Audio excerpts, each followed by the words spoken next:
الحمد لله رب العالمين والعاقبة للمتقين والصلاة والسلام على سيد الأنبياء والمرسلين سيدنا وحبيبنا وحبيب رب العالمين محمد وعلى آله وأصحابه ومن هدى بهديه إلى يوم الدين. قال الله تبارك وتعالى في كتابه المجيد والفرقان الحميد: فأعوذ بالله من الشيطان الرجيم بسم الله الرحمن الرحيم. كتاب أنزلناه إليك مبارك ليدبروا آياته وليتذكر أولو الألباب. برادران اسلام اور سرزمین یوپی سے تعلق رکھنے والے مدارس اسلامیہ کے طلباء، اساتذہ، منتظمین، سب سے پہلے ہم رب کریم کا شکر ادا کرتے ہیں کہ اللہ رب العزت نے ہمیں اپنی کتاب کی نسبت پر یہاں پر جمع ہونے کی توفیق مرحمت فرمائی. اللہ کی کتاب جس کے سلسلے میں رسول اللہ صلی اللہ علیہ وسلم نے ارشاد فرمایا: طرفہ، کہ اس کا ایک کنارہ اللہ کے ہاتھ میں ہے اور اس کا دوسرا طرف یہ بندوں کے ہاتھ میں ہے. جو شخص اسے تھام لے گا وہ جنت تک پہنچ جائے گا. اللہ رب العزت نے اس کتاب کو نبی کریم صلی اللہ علیہ وسلم کی ذات اقدس پر حضرت انسان کی ہدایت کے لیے بھیجا، جس کو قرآن کریم نے پہلے ہی مرحلے میں سورہ بقرہ کے آغاز میں بیان کیا: ذالک الکتاب لا ریب فیہ ھدی للمتقین. یہ کتاب ہے لا ریب فیہ، جس کے من جانب اللہ ہونے میں کسی قسم کا کوئی شک اور شبہ نہیں ہے. ھدی للمتقین، جو متقیوں کے لیے سامان ہدایت ہے.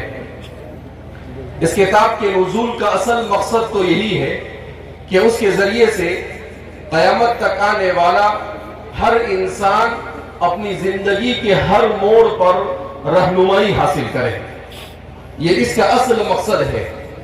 اس کے علاوہ اس سے اور بھی بہت سارے فوائد حضرت انسان کو حاصل ہو جائے وہ ایک الگ بات ہے، لیکن اس کے اصل مقصد یہی ہے کہ وہ دنیا میں کس طرح سے اپنی زندگی گزارے اور کسی بھی کام کو اس طور پر انجام دے کہ اس میں اس کی دنیاوی بہتری بھی ہو، اللہ رب العزت کی رضامندی بھی شامل ہو، اور اس طریقے سے وہ دنیا کے تمام آزمائشوں سے، دنیا کے تمام چیلنجز سے گزرتا ہوا صحیح معنی میں اللہ رب العزت کی رضامندی کو حاصل کرے.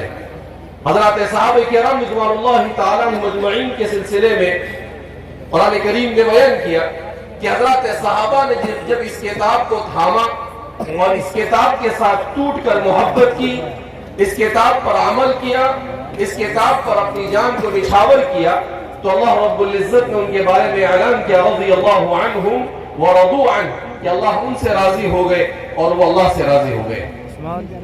اسی لیے سیدنا حضرت عمر رضی اللہ تعالیٰ عنہ کے سلسلے میں بیان کیا جاتا ہے کہ وہ قرآن کریم سے بے پناہ محبت کرتے تھے، اور حضرت عمر جب بھی قرآن کریم کے کچھ اوراق آپ کے ہاتھ لگتے تھے تو آپ اسے اپنے ہاتھ میں لیتے تھے، اور ہاتھ میں لینے کے بعد اپنی زبان سے یہ کلمات ادا کرتے تھے: ھذا عہد ربی، ھذا وثیقۃ ربی، اور پھر اس کے بعد اسے چومتے اور اپنے سر پر رکھ دیا کرتے تھے.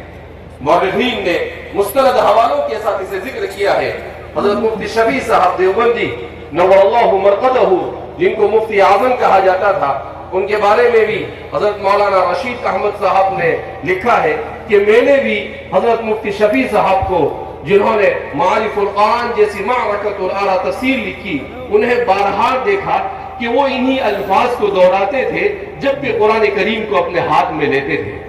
جب قرآن سے انہوں نے اس درجے کا عشق کیا، اس درجے کی محبت کی، تو اللہ رب العزت نے ان کے ہاتھ سے معارف القرآن جیسی عظیم کتاب کو وجود بخشا، جو پچھلے 60-70 سال سے مستقل طور پر علماء، عوام اور خواص ہر طرح کے لوگوں کے لیے قرآن کریم کے سمجھنے اور سمجھانے میں انتہائی معین اور مددگار ہے. تو اللہ رب العزت نے ہر زمانے اپنی کتاب کی حفاظت کے مختلف انداز اختیار کیے. ہم جس دور سے گزر رہے ہیں یہ فتنوں کا دور ہے، اور اس دور میں مسلمان کے لیے اپنے ایمان کو بچانا اور مسلمان کے لیے اپنے دین کی حفاظت یہ سب سے بڑا چیلنج بن چکا ہے. مگر رسول اللہ صلی اللہ علیہ وسلم نے ارشاد فرمایا ترکت فیکم امرین ان تمسکتم بہما لن تضلوا بعدی ابدا، کہ میں تمہارے درمیان دو چیزیں چھوڑ کر جا رہا ہوں، اگر تم اسے مضبوطی کے ساتھ تھام لو گے تو میرے بعد تم کبھی بھی گمراہ نہیں ہوں گے. اور پھر اس کے بعد رسول اللہ صلی اللہ علیہ وسلم نے ارشاد فرمایا کتاب اللہ، اللہ کی کتاب، اور وسنتی، اور میری سنت، اور ایک روایت میں وعطرتی، اور میرا خاندان اور میرے اہل و عیال.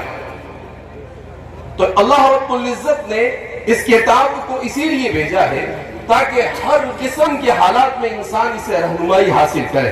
اسی لیے اللہ کے رسول صلی اللہ علیہ وسلم نے ارشاد فرمایا ترکتکم علی محجۃ بیضاء لیلها ونہارها سواء، کہ میں نے تمہیں محجہ بیضاء یعنی راہ روشن پر چھوڑا ہے، اس میں اس کی رات اور اس کا دن دونوں برابر ہے. کیا مطلب کہ تاریخ سے تاریخ فطروں کا کیسا ہی دور کیوں نہ ہو، مگر اس زمانے میں بھی اس کتاب سے ہدایت حاصل کرنا انسان کے لیے ممکن ہوگا.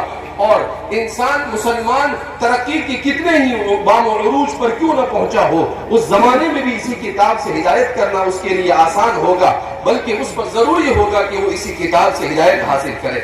آج کا مسلمان جو تنزلی کا شکار ہے، اس لیے کہ اسلام تنزلی کا شکار نہیں ہو سکتا ہے، مسلمان تنزلی کا شکار ہو سکتا ہے. اسلام اللہ کی صفت ہے، اور اللہ کی صفت پر کبھی کسی قسم کا نقص طاری نہیں ہوتا ہے. تو فرماتے ہیں کہ مسلمان کی تنزلی کی بہت ساری وجوہات بیان کی جاتی ہے، مگر اس کی بنیادی وجہ کیا ہے؟ ان قوم اتخذوا هذا القرآن مہجورا، کہ اللہ کے رسول صلی اللہ علیہ وسلم نے جب قریش نے اللہ کی کتاب پر لبیک نہیں کہا تو آپ صلی اللہ علیہ وسلم نے شکایت کی کہ میری قوم نے کتاب کو چھوڑ دیا ہے. وہ تو کافر تھے، مشرک تھے، انہوں نے چھوڑ دیا تو بات سمجھ میں آتی ہے، مگر اس کے باوجود رسول اللہ صلی اللہ علیہ وسلم کو تکلیف ہوئی اور اللہ کے سامنے شکایت کی، اور اللہ نے اس شکایت کو معقول سمجھ کر اپنی کتاب میں ذکر کیا. مگر ہم تو رسول اللہ صلی اللہ علیہ وسلم کی پیروی کرنے والے، آپ صلی اللہ علیہ وسلم کی متبع، اور آپ صلی اللہ علیہ وسلم کو اپنا رسول ماننے والے، مگر اس کے باوجود آج صورتحال یہ ہے کہ ہم میں بہت بڑا طبقہ وہ ہے جو قرآن کریم کی تلاوت ہی نہیں کرتا ہے. عوام بھی، خواص بھی، امت میں بہت کم قرآن کریم کی تلاوت کا رواج باقی رہا. اور جو قرآن کریم کو پڑھتے ہیں ان کو قرآن کریم کو تجوید کے ساتھ پڑھنا، اس لیے کہ حدیث پاک میں رسول اللہ صلی اللہ علیہ وسلم نے ارشاد فرمایا اقرأوا القرآن کما انزل، قرآن کو ایسا پڑھو جیسا کہ اسے نازل کیا گیا. اور قرآن خود دوسری جگہ پر کہتا ہے وَرَتِّلِ الْقُرْآنَ تَرْتِيلًا أي وَجَوِّدْهُ تَجْوِيدًا، کہ اس کو تجوید کے ساتھ پڑھا جائے. تو اس کو تجوید کے ساتھ پڑھنا یہ من جملہ فرائض میں سے ہے. ایسا نہیں کہ قرآن کریم کو آدمی اپنی مرضی سے جیسا چاہے پڑھ لے، کیونکہ یہ عربی زبان ہے، یہ بڑی نزاکتوں کی حامل زبان ہے، یہ کلمات کے اعتبار سے بھی دنیا کی سب سے بہترین زبان ہے، اور ادائیگی کے اعتبار سے بھی قرآن کریم کی جو زبان ہے وہ دنیا کی بہترین زبان ہے. اب جیسے ایک لفظ کو ہم لیتے ہیں کہ زا، اب عربی زبان میں لال آتا ہے، زا آتا ہے، ضاد آتا ہے اور ظا آتا ہے، اور اس کے ساتھ اگر لام کو ملائے، اگر اس کی مخرج کی ادائیگی میں آدمی تھوڑا سا فرق کرے گا تو اس کے معنی کہاں سے کہاں پہنچ جائے گا. جیسے عربی زبان میں زل، اگر زا کے ساتھ آپ نے پڑھا تو اس کے معنی آتے ہیں پھسلنا. جیسے ہماری کتابوں کے اندر میں آتا ہے باب ذلت القاری نور الاضاء کے اندر میں، تو اس کے معنی آتے ہیں پھسلنا. اسی ذلہ کو آپ نے اگر ذال سے پڑھ لیا ذلہ، تو اس کے معنی کیا آتے ہیں؟ اس کے معنی ہے ذلیل کرنا، ذلیل ہونا. اسی کو اگر آپ نے ضاد کے ساتھ پڑھ لیا ضلہ، تو اس کے معنی آتے ہیں گمراہ ہونا.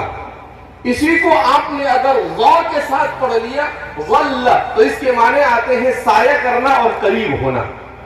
تو ایک ہی لفظ، ایک ہی حرف ہے، مگر وہ الگ الگ اس کے مخارج کے ساتھ اس کو ادا کیا. اور اگر قرآن کریم نے کہیں پر غلہ کہا، آپ نے اس کو ذل پڑھ دیا، تو ظاہر سی بات ہے اس کا معنی کہاں سے کہاں چلا جائے گا. بعض مرتبہ نماز سے فاصل ہو جاتی ہے. اس لیے قرآن کریم کو ہر شخص، ہر مسلمان پر واجب ہے کہ وہ قرآن کریم کو کما حقہ تجوید کے ساتھ پڑھے. آج کل مسلمان معاشرہ یہ سمجھتا ہے کہ تجوید کے ساتھ پڑھنا یہ حافظ بننے والوں کے لیے ضروری ہے، تجوید کے ساتھ پڑھنا یہ قاری لوگوں کے اوپر اور علماء پر فرض ہے، ہمارے اوپر فرض نہیں ہے. جبکہ ایسا نہیں ہے، تجوید کے ساتھ پڑھنا ہر ایک پر فرض ہے. ہمارے والد صاحب نے مکہ مکرمہ میں آج سے 30-35 سال پہلے کسی مسابقے میں شرکت کی، تو آپ کو بڑا اچھا لگا کہ امت کو کتاب اللہ سے جوڑنا، قرآن کریم کو کیسا پڑھا جائے، اس سلسلے میں امت کے اندر میں بیداری پیدا کرنا، اس کے لیے مسابقۃ القرآن الکریم یہ سب سے بہتر طریقہ معلوم ہوتا ہے. لہذا آپ نے آنے کے بعد پہلے جامعہ اسلامیہ شاطر اکلکوہ میں مسابقہ منعقد کیا. اس کے جب اچھے اثرات نظر آئے تو پھر اس کے بعد آپ نے ہندوستان کی مختلف ریاستوں میں مسابقات کا انعقاد کیا. تو ہمیں بڑی خوشی اس بات کی ہوئی کہ ہر جگہ پر لوگوں نے اس بات کا اعتراف کیا کہ مسابقے سے پہلے تجوید کے ساتھ قرآن کریم کو پڑھنے کا اتنا زیادہ رواج نہیں تھا جتنا مسابقے کے بعد ہوا، اور ہر جگہ پر قرآن کریم کو تجوید کے ساتھ پڑھا جانے لگا. ایک جگہ پر بھوپال میں مفتی ابوالکلام صاحب نے یہ بڑی عجیب بات کہی. انہوں نے کہا کہ ہمارے یہاں پر قرآن حافظ صاحب تھے جن کے پاس ہم بھی حافظ ہوئے تھے. اس کے بعد ہم نے دارالعلوم جا کر پڑھا اور مفتی بن کر پھر ہم آئے واپس. تو ہم جب پہلی مرتبہ جامعہ اسلامیہ شاطر اکلکوہ کی ایک شاخ ہے دارالعلوم سیدوا، وہاں پر پہنچے تو ہم نے بچوں کو قرآن بہت اچھا بہترین انداز میں چھوٹے چھوٹے بچوں کو تجوید کے ساتھ پڑھتے ہوئے دیکھا. تو ہم نے کہا کہ بھئی ہمارے یہاں پر بھی اسی طرح سے چھوٹے بچے قرآن پڑھنے چاہیے. تو ہم نے وہاں سے ایک استاد کو کہا کہ بھئی ایک استاد آپ ہمارے یہاں بھیجیے. اور استاد نے آ کر جب پڑھانا شروع کیا تو وہاں پر جو قدیم حافظ صاحب تھے وہ اپنے تمام تلامذہ کو لے کر پہنچ گئے. کہا کہ ہم نے الف بے تے پڑھا ہے اور یہ صاحب آ کر الف با تا پڑھا رہے. تو وہاں پر ایک جھگڑا کھڑا ہو گیا. اس کے بعد کہتے ہیں کہ مفتی ابوالکلام صاحب کے مجھے بلایا گیا اس لیے کہ میں شہر کا مفتی تھا. تو مجھے پوچھا کہ بھئی غلط کیا ہے اور صحیح کیا ہے، الف با تا صحیح ہے یا الف بے تے صحیح ہے؟ تو مفتی صاحب کہتے ہیں کہ میں نے کہا کہ الف با تا صحیح ہے. تو وہ حافظ صاحب کہنے لگے کہ آپ نے بھی تو ہمارے پاس الف بے تے سے پڑھا، کہ آپ نے غلط پڑھایا. ہم کو صحیح یہی ہے کہ اس کو الف با تا سا پڑھا جائے، اس لیے کہ قرآن کریم میں بسم اللہ مجریہا و مرساہا ایک ہی جگہ پر مجھولا ہے اور کہیں پر بھی قرآن کریم کے اندر میں اس طریقے سے نہیں پڑھا گیا ہے. اس کے بعد انہوں نے کہا کہ الحمدللہ آج صورتحال یہ ہے کہ مدارس میں اور ہر جگہ پر قرآن کریم کو تجوید کے ساتھ پڑھنے کا رواج عام ہو گیا ہے. تو ہمیں خوشی ہوئی کہ الحمدللہ یہ کامیاب تحریک ہے جس نے امت کو کتاب اللہ کو کم از کم تجوید کے ساتھ پڑھنے کی طرف راغب کیا. اور الحمدللہ بڑی تعداد میں، جیسا ابھی بھی ہم نے سنا کہ چھوٹے چھوٹے بچے ایسا بہترین قرآن پڑھ رہے تھے کہ اگر نہ بتایا جائے کہ ان کا تعلق ہندوستان سے ہے تو کوئی ماننے کے لیے تیار نہیں ہوگا کہ یہ ہندوستان کا کوئی بچہ قرآن کریم کی تلاوت کر رہا ہے. بہرحال تو قرآن کریم کو تجوید کے ساتھ پڑھنا یہ بھی قرآن کریم کا ایک اہم ترین فریضہ ہے. الحمدللہ اصل مقصد مسابقے کا انعقاد نہیں ہے بلکہ اصل مقصد اس کے معیار کو بہتر سے بہتر کرنا ہے. تو ہم نے اس مرتبہ یہ ارادہ کیا ہے کہ مکمل قرآن کی فرا رکھی جائے. ساتھ میں قرآن کریم کی تفسیر کے لیے سورہ نحل کا انتخاب کیا، اس لیے کہ ہم جس دور سے گزر رہے ہیں الحاد اور بے دینی کا دور ہے، اور اس سورہ مبارکہ میں اللہ رب العزت کی نشانیوں کو بڑی تفصیل کے ساتھ بیان کیا گیا ہے. اس کا امتیاز ہی یہ ہے کہ اللہ کی نشانیوں کو، بڑی بڑی نشانیوں کو اللہ رب العزت نے سورہ مبارکہ میں بیان کیا ہے. اس لیے ہم نے اس کا انتخاب کیا تاکہ طلباء اور علماء اس سورت کی تفسیر عوام کے سامنے بھی کریں اور امت کو اللہ کی نشانیوں کے ذریعے سے اللہ کی عظمت کی طرف امت کو کھینچنے کی کوشش کریں. اسی طریقے سے اس کی تیسری پارہ جو تھی جس میں احادیث کے انتخاب کی باری آئی، تو ہم لوگوں نے یہ طے کیا کہ فتنوں کا دور ہے اور امت کو معلوم ہونا چاہیے کہ فتنے کیسے چل رہے ہیں. ان فتنوں کے سلسلے میں رسول اللہ صلی اللہ علیہ وسلم نے کیا رہنمائی فرمائی ہے، اس میں کیسے زندگی گزارنا. اس لیے کہ اس دور میں طرح طرح کی باتیں لوگ کرتے ہیں. کوئی کس کو دجال بنا دیتا ہے، کوئی کس کو یاجوج ماجوج بنا دیتا ہے. تو اللہ کے رسول صلی اللہ علیہ وسلم نے جو بات جیسی بیان کی اس کو اسی انداز میں سمجھنا اور سمجھنا بھی ضروری ہے. اس لیے ایسی 40 احادیث کا انتخاب کیا گیا جو فطروں سے متعلق تھی. اللہ رب العزت سے ہم دعا کرتے ہیں کہ اللہ رب العزت ہمیں اپنے مسابقات میں کامیابی عطا فرمائے. امت کو کتاب اللہ کے ساتھ تلاوت کے اعتبار سے، فہم کے اعتبار سے، ہر اعتبار سے جوڑنے کا ذریعہ بنے. اور اس طرح سے جیسا کہ علامہ اقبال نے کہا تھا، وہ زمانے میں معزز تھے مسلمان ہو کر اور ہم ذلیل و خوار ہوئے تاریخ قرآن ہو کر. ہم نے قرآن کو چھوڑا تو ہمیں ذلت سے دوچار ہونا پڑا. اب بھی اگر ہم کتاب اللہ سے منسلک ہو جاتے ہیں، اللہ کی ذات سے پوری امید ہے کہ اللہ رب العزت ہمیں دوبارہ وہی عروج عطا فرمائے گا جیسا کہ پہلے مسلمانوں کو عطا فرمایا. اس لیے اتنی بڑی تعداد میں مسلمان یہاں پر آئے ہیں. ہم یہ عہد کے ساتھ جائیں کہ ہم خود بھی کتاب اللہ سے منسلک ہوں گے، اپنے بچوں کو بھی کتاب اللہ سے منسلک کریں گے اور قرآن کے حقوق کو ادا کرنے کی کوشش کریں گے. میں دوبارہ اس ادارے کا اور حضرت مولانا سید ارشد مدنی دعوت برکاتہم کا بھی بے پناہ ممنون و مشکور ہوں کہ حضرت اپنی پیرا نصاری اور بیماریوں کے باوجود یہاں پر تشریف لائے.